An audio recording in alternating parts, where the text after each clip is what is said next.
দর্শক, আমেরিকার president Donald Trump কি রাশিয়ার রাজধানী মস্কোতে বোমা ফেলার কথা ভাবছেন? তথাপি এর থেকেও বড় কথা হলো, ট্রাম্প কি চীনের সরকারকে এই একই হুমকি দিয়েছেন যে যদি তোমরা তাইওয়ানে কোনো পদক্ষেপ নাও তাহলে আমি বেইজিংয়ে বোমা বর্ষণ করব ইরানের মতো। দর্শক, কে এই মানুষটি, কোথা থেকে এলেন তিনি যে এমনভাবে বিশ্বের দুই শক্তিশালী দেশকে হুমকি দেওয়ার দাবি করছেন, তাও আবার নিজের এক ফান্ডিং রেজিং ডিনারে বসে? দর্শক, ডোনাল্ড ট্রাম্পের একটি অডিও রেকর্ডিং নিয়ে এখন সারা বিশ্বে তোলপাড় শুরু হয়েছে। সেই রেকর্ডিংয়ে শোনা যাচ্ছে ট্রাম্প বলছেন, আমি পুতিনকে হুমকি দিয়েছিলাম, যদি ইউক্রেনে কিছু করো তাহলে মস্কোতে বোমা বর্ষণ করব। আর এখানেই শেষ নয়, তিনি একই হুমকি দিয়েছেন চীনের প্রেসিডেন্টকেও। আর এই হুমকির সময়টাও গুরুত্বপূর্ণ, কারণ এই মুহূর্তে চীন ও রাশিয়া দুজনেই ইরানের পাশে দাঁড়িয়ে আছে। গতকালই আমি আপনাদের বলেছিলাম কিভাবে তেলের বদলে চীন ইরানকে অস্ত্র দিচ্ছে। এখন খবর আছে যে রাশিয়াও এইভাবেই ইরানকে সহায়তা করতে পারে।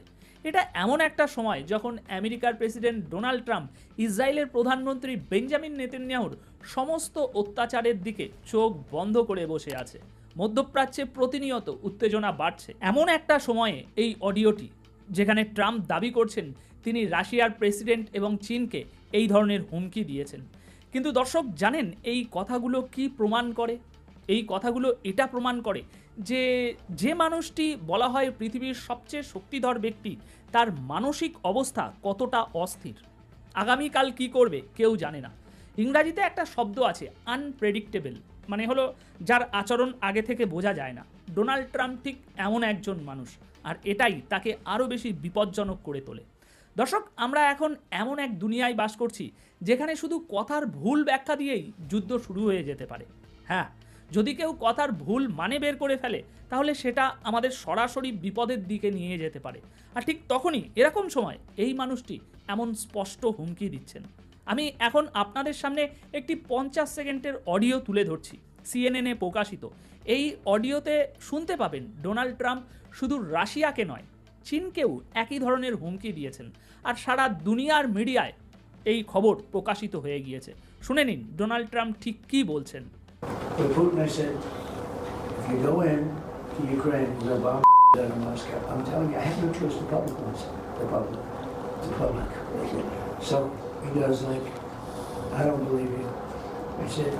He said, no way. And I said, way. And then he goes like, I don't believe you. But the truth is, he believed me 10%. And I told you this, he believed me 10%.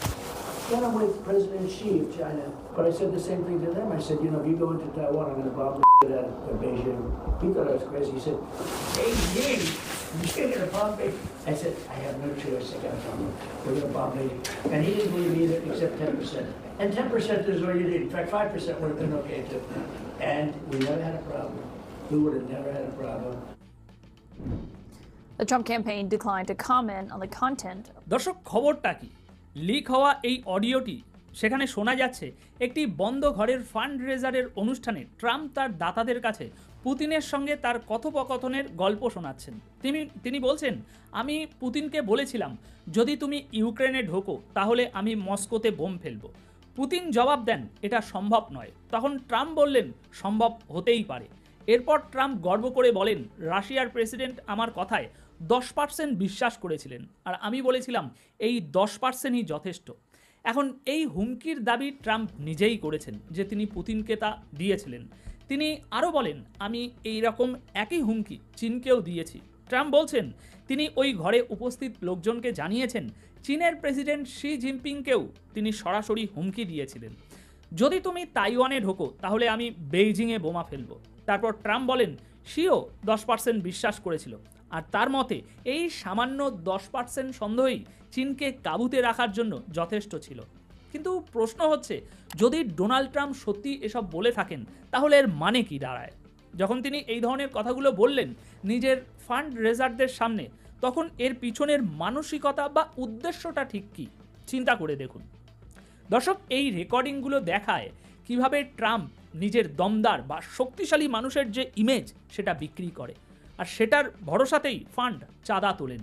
তিনি পরমাণু হামলার মতো কথাবার্তা, হুমকি দেন, দেশের ভিতরে থেকে বড় সংখ্যায় মানুষকে বের হওয়ার কথা বলেন, আর ধনী দাতাদের উপরে চাপ সৃষ্টি করেন। সঙ্গে এও বলেন যে এই ধরনের মনোভাবই আমেরিকাকে নিরাপদে রাখে। তিনি সত্যিই পুতিন বা শি জিনপিংকে এসব কথা বলেছেন কিনা সেটা অন্য বিষয়, কিন্তু অডিওতে স্পষ্ট বোঝা যাচ্ছে ট্রাম্প নিজেকে এমন একজন মানুষ হিসাবে তুলে ধরেন যে নিজের উদ্দেশ্য পূরণের জন্য সত্যি হোক বা মজা করেই হোক বোমা ফেলার কথা বলতেও পিছপা হন না। আর এটা আমরা ইরানের ক্ষেত্রেও ভালোভাবে দেখেছি, যখন ইরানের 3টি বড় পারমাণবিক ঘাঁটিতে B-2 বম্বার ব্যবহার করে বোমা ফেলা হয়েছিল। ট্রাম্প তখন একবারের জন্যও চিন্তা করেননি যে তার ফলে ওখানে একটা বড় ধরনের পারমাণবিক দুর্ঘটনা ঘটতে পারত।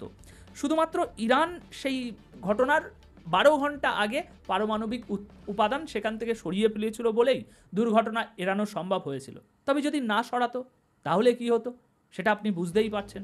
সেখানে চেরনোবিলের মতো ভয়াবহ দুর্ঘটনা ঘটতে পারত। তো এই রকমই হলেন আমেরিকার প্রেসিডেন্ট ডোনাল্ড ট্রাম্প। কিন্তু আমাদের এটা বুঝতে হবে দর্শক, ট্রাম্প যে কথাটা ভ্লাদিমির পুতিনকে বলেছেন সেই একই সময়ে আমেরিকা ও রাশিয়ার সম্পর্ক ধীরে ধীরে খারাপের দিকে যাচ্ছে। এটা খুবই বিপজ্জনক বিষয়, কারণ ডোনাল্ড ট্রাম্প যেমন বিশ্বের সবচেয়ে ক্ষমতাধর একজন ব্যক্তি, ঠিক তেমনই পুতিনের কাছেও বিপুল পরিমাণ পরমাণু অস্ত্র ভাণ্ডার রয়েছে। তাই এই অবস্থায় যদি এই দুই দেশের সম্পর্ক আরও খারাপ হয় তাহলে পরোক্ষভাবে ইরানের মাধ্যমে একটি যুদ্ধ শুরু হওয়াটা প্রায় নিশ্চিত। তার সম্পর্ক যদি সত্যিই ভেঙে পড়ে তাহলে কি হতে পারে সেটা আপনি নিজেই কল্পনা করতে পারেন।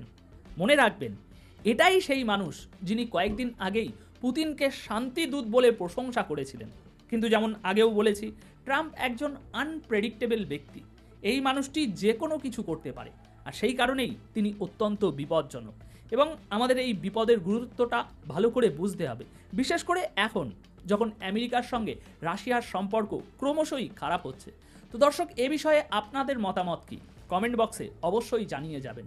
ট্রাম্প শি জিনপিং ও পুতিনকে এরকম থ্রেট দেওয়ার মাধ্যমে কি মেসেজ দিতে চাইছে? আপনাদের মতামত কমেন্ট বক্সে আজ। ইরান ইসরায়েলের উপর 500টিরও বেশি ব্যালিস্টিক ক্ষেপণাস্ত্র নিক্ষেপ করেছিল, যার বেশিরভাগই প্রতিহত করা হলেও কিছু ক্ষেপণাস্ত্র ইসরায়েলের অনেক এলাকায় ক্ষয়ক্ষতি ঘটিয়েছে এবং 28 জন নিহত হয়েছে। ইরানের সাথে 12 দিনের সংঘাতের পর ইরান আন্তর্জাতিক পরমাণু সংস্থার IAEA এর সাথে সহযোগ স্থগিত করার সিদ্ধান্ত নেয় সংস্থাটির পরিদর্শক দল তেহরান ছেড়েছে।